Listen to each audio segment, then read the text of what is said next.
नमस्कार। सबसे बड़ा सवाल देख रहे हैं, मैं हूं आपके साथ शिवानी रतूड़ी। पिछले 24 से 48 घंटों में ईडी ने देश के अलग अलग राज्यों में कई बड़ी छापेमारी की। बड़ी खबर कर्नाटक से सामने आई है।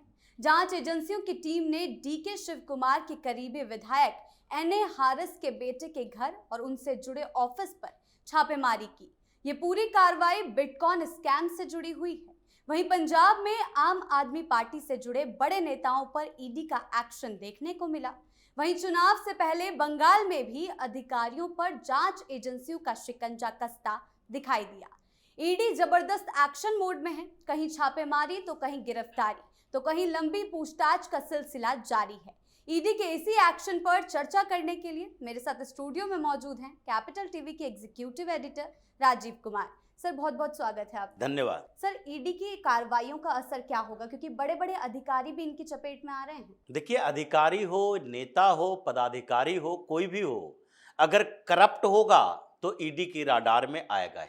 और ईडी की रडार में आएगा तो वहां पर उसकी जांच होगी, छापेमारी होगी। जिस तरीके से अभी ईडी की एक्टिविटी बढ़ी है, एक बार प्रधानमंत्री मोदी ने कहा, लगता है कुछ समय से करप्शन के खिलाफ कार्रवाई में थोड़ी कसर रह गई है। और उसके बाद ईडी के अधिकारियों को भी लगा कि इतने दिन से हम फाइल खंगाल रहे हैं, कुछ निकल कर सामने नहीं आ रहा। और जब फाइल से निकल कर आता है तो इंतजार करते हैं कि पश्चिम बंगाल में भी चुनाव है तो वहां पर जाएंगे तो पॉलिटिकल सिनारियो कैसे बदल जाएगा। ममता बनर्जी चिल्लाएगी, चीखेगी और भारतीय जनता पार्टी का एजेंट हमें बताएगी। कर्नाटक में सरकार अगर कांग्रेस की है, वहां पर छापेमारी करेंगे तो कांग्रेस कहेगी कि नहीं नहीं, देखो यह जहां जहां विपक्ष की पार्टियों की सरकार है वहीं पर ईडी एक्शन मोड में आता है। इधर अरविंद केजरीवाल के खिलाफ पंजाब में करेंगे, वही स्थिति आएगी।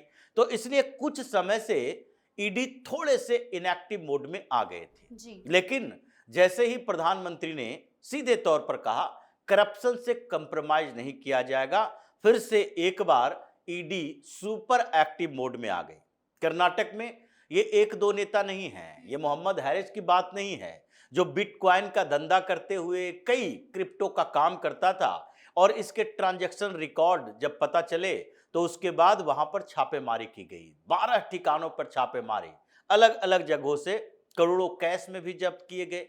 और उसके बाद डीके शिव कुमार से जो इसका कनेक्शन दिखाई पड़ रहा है, ये कोई बड़ी बात नहीं है। ये कुछ दिन के बाद डीके शिव कुमार से होता हुआ ये राहुल गांधी तक कनेक्शन दिखाई पड़ेगा, क्योंकि ईडी राहुल गांधी और सोनिया गांधी के मामले में भी एक्टिव है।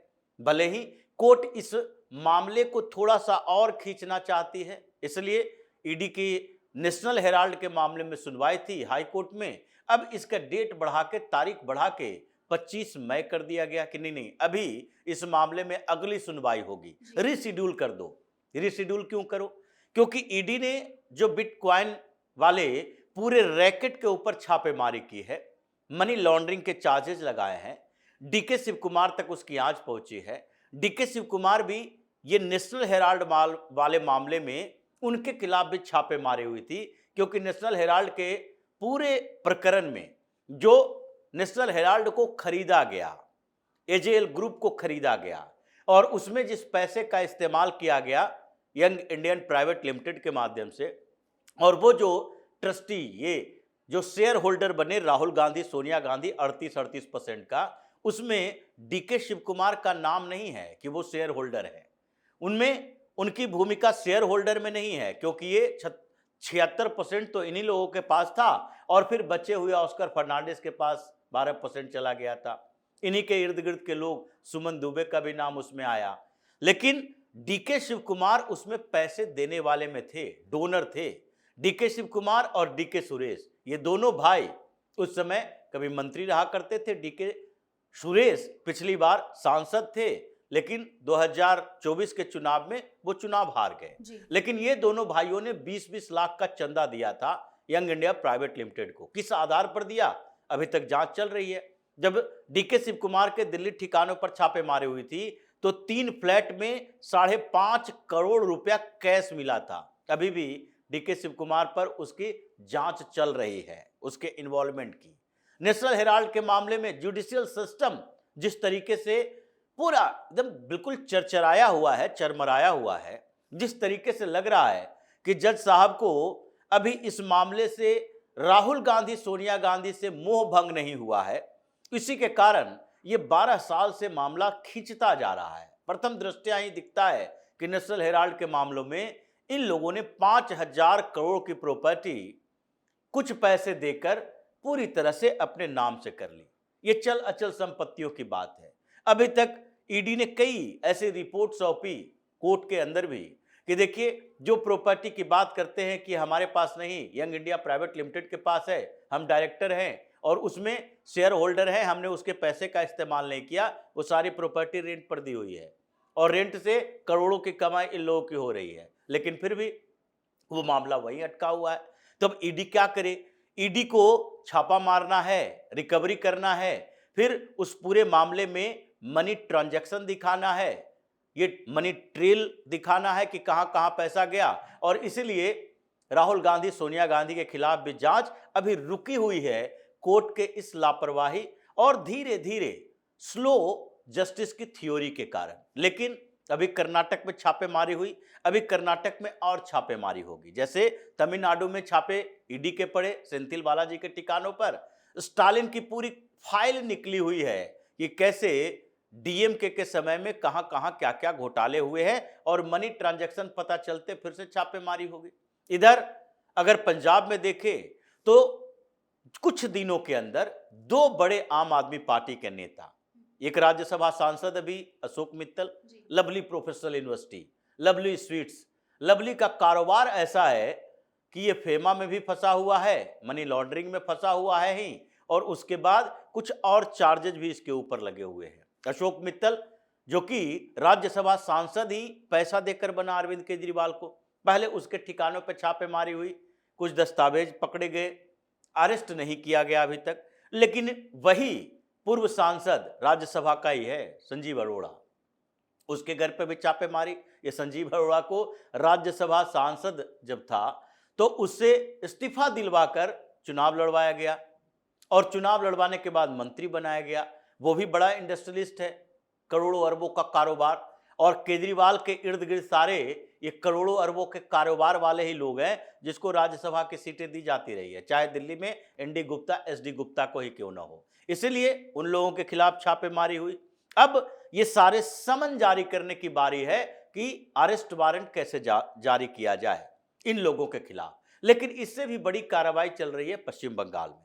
सबसे पहले ममता बनर्जी, जिनकी पार्टी का कैंपेन संभालने वाला आईपैक, और आईपैक जब प्रशांत किशोर के नेतृत्व में काम करता था, प्रशांत किशोर ने क्या किया, अपने आप को थोड़ा अलग कर लिया, 3 डायरेक्टर बना दिए, प्रतीक जैन, ऋषिराज सिंह और चंडेल। भवेश चंडेल को तो अरेस्ट कर लिया गया, ऋषिराज सिंह को अभी समन भेजा गया है। प्रतीक जैन जो बंगाल संभाल रहा था उसने कहा नहीं नहीं, हम अपने पश्चिम बंगाल के सारे ऑपरेशंस खत्म करते हैं। मतलब आईपैक के कर्मचारी अभी चुनाव में काम नहीं करेंगे, ये प्रतीक जैन का फरमान है। लेकिन ममता बनर्जी परेशान। अब इस बीच ममता बनर्जी के कई ऐसे इर्द गिर्द के लोग जो घोटाले कर रहे थे, पता नहीं चल रहा था, लेकिन घोटालों में अब जांच तेजी से आई, आगे बढ़ी। तो सबसे पहले उनके विधानसभा का एक कैंडिडेट है देवाशीष चक्रवर्ती, उसके घर पर छापामारी की गई, वहां से कुछ दस्तावेज मिले, पता चला इसका कनेक्शन तो बड़ा है। तो उसके बाद सन इंटरप्राइजेज के अजय कामदार, उसके घर पे छापेमारी की गई, वो पता चला कि ये तो 1100 करोड़ रुपए के सेल कंपनियों के माध्यम से हेराफेरी का था। ये तो पहले से जो जांच चल रही थी उसमें तो कोयले घोटाले की जांच चल रही थी और वो तो करीब 250-300 करोड़ का था। उसके बाद 20 करोड़ रुपए के हेराफेरी की बात हुई थी कि कोल घोटाले में 20 करोड़ रुपया पहले ये गोवा के चुनाव में उपयोग किया गया, लेकिन बाद में पता चला ये 50 करोड़ का मनी लॉन्ड्रिंग किया था, भवेश चंडेल उसमें था, इसलिए चंडेल को अरेस्ट किया गया।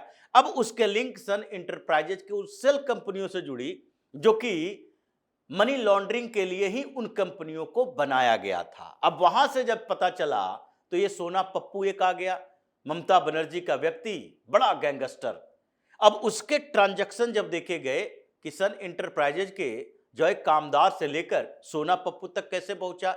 सोना पप्पू उसमें बीच का काम, बिचौलिए का काम करता था, बड़ा गैंगस्टर है, और उस गैंगस्टर के जब तलाशी लिए गए, बैंक के अकाउंट चेक किए गए, जब मनी ट्रेल देखा गया, तो वहां से एक police deputy commissioner Kolkata police का डीसीपी वो भी नप गया।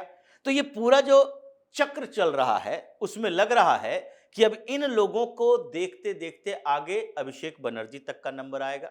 ममता बनर्जी चूंकि मुख्यमंत्री रहते हुए अपने तरीके से मैनेज करने के लिए अभिषेक बनर्जी को आगे किया, कुछ अपने क्षेत्रीय छत्र बनाए, पार्थ चटर्जी जैसे लोग, जिसको अभी जमानत पर चल रहा है, पिछले दिनों उसके खिलाफ भी कार्रवाई हुई ईडी की। तो ये सारा जो चल रहा है ईडी की कार्रवाई, ये पिछले एक सप्ताह के अंदर अलग अलग राज्यों में अलग अलग तरीके से ईडी के रेड और अलग अलग बिजनेस के, यानी कि कोई कारोबारी किसका है, एजुकेशन माफिया है, कोई इंडस्ट्रियलिस्ट है, कोई कारोबार कर रहा है माइनिंग का, कोई क्रिप्टो करेंसी का। यानी कि अभी जो पहले के रिकॉर्ड थे कि पिछले साल यही ईडी ने तकरीबन 1,70,000 करोड़ रुपए की प्रॉपर्टी और कैश ये सब अटैच किए थे। ये बड़ा रिकॉर्ड बना था कि 1,70,000 करोड़, 1,70,000 करोड़ ये एक दो राज्यों के बजट के बराबर होता है। उतने की प्रॉपर्टी अटैच की थी ईडी ने, जो छापेमारी की गई थी। और इस साल ये लगता है कि जो एक्टिविटी ये मार्च अप्रैल से शुरू हुई है, आगे के समय में इसी तरीके से ईडी की रेड, ईडी की एक्टिविटी जारी रही तो सबसे पहले नंबर तो सोनिया गांधी, राहुल गांधी का आएगा, उसके बाद आम आदमी पार्टी के कुछ नेताओं का आएगा, और उसके साथ ममता बनर्जी का, और फिर साउथ इंडियन की पॉलिटिक्स करने वाले ये जो स्टालिन का परिवार है उसका भी नंबर आएगा। बड़ा उछल कूद मचा रहा था स्टालिन कि नहीं दिल्ली को हमने चेन्नई से हरा दिया। अब दिल्ली को चेन्नई से हराने वाली उस अहंकार को तोड़ने के लिए ये सुरक्षा और जांच एजेंसियां तैयारी कर रही है कि जितने घोटाले किए हो उसका सबका हिसाब अब सामने में रखना पड़ेगा।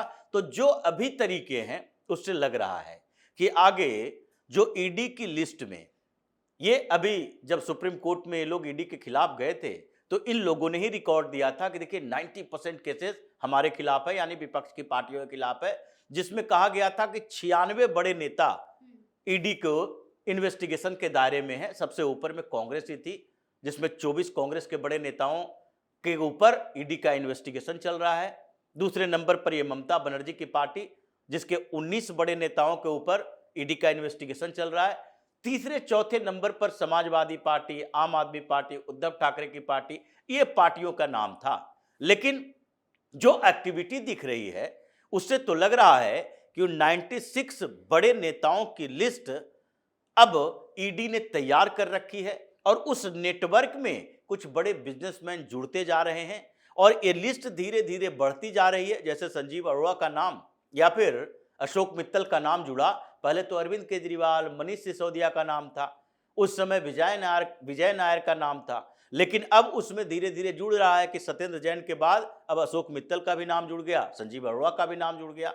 तो इन सारे लोगों को ईडी ने टारगेट कर रखा है। करप्शन के खिलाफ ये जो फिर से मुहिम तेज हुई है उसमें इनकी बारी आ रही है। कब कौन अरेस्ट हो जाए ये विपक्ष के उन नेताओं को भी पता नहीं है जो अपने घर में करोड़ों रुपया कैश रखकर बैठे हुए हैं। जी सर, बहुत बहुत धन्यवाद आपका इन तमाम जानकारियों के लिए। धन्यवाद। ईडी की देश भर में चल रही ताबड़तोड़ कार्रवाई ने राजनीतिक हलकों में हलचल बढ़ा दी। कर्नाटक से लेकर पंजाब और पश्चिम बंगाल तक अलग अलग मामलों में छापेमारी, पूछताछ और जांच ने विपक्षी खेमे की हलचल भी बढ़ा दी है। राजनीतिक दलों से जुड़े लोगों तक कार्रवाई जारी है, जो साफ करती है कि जांच एजेंसियों की एक्टिवनेस से आने वाले समय में और भी बड़े खुलासे हो सकते हैं। तो फिलहाल इस खास शो में इतना ही। आपकी इस बारे में क्या राय है हमें कमेंट सेक्शन में ज़रूर बताएं। वीडियो को लाइक करें, शेयर करें और चैनल को सब्सक्राइब करना ना भूलें। धन्यवाद।